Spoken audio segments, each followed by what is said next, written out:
duduklah tegak di tepi bed.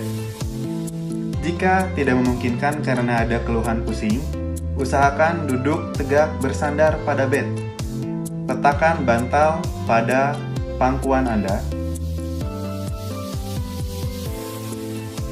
Lakukan tarik nafas dalam lewat hidung dengan mengembangkan dada semaksimal mungkin.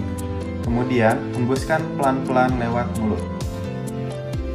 Lakukan latihan pernapasan ini sebanyak 3 siklus.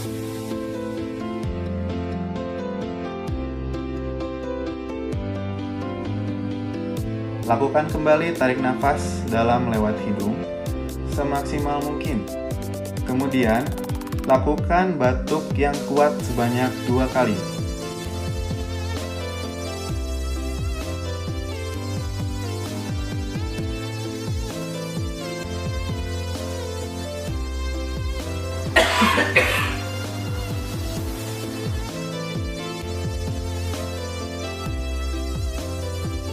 Mengapa harus 2 kali batuk? Tentu yang pertama bertujuan mendorong dahak dari saluran nafas yang lebih kecil ke saluran nafas yang lebih besar. Dan batuk yang kedua bertujuan untuk mendorong dahak ke mulut, sehingga dahak mudah kita keluarkan.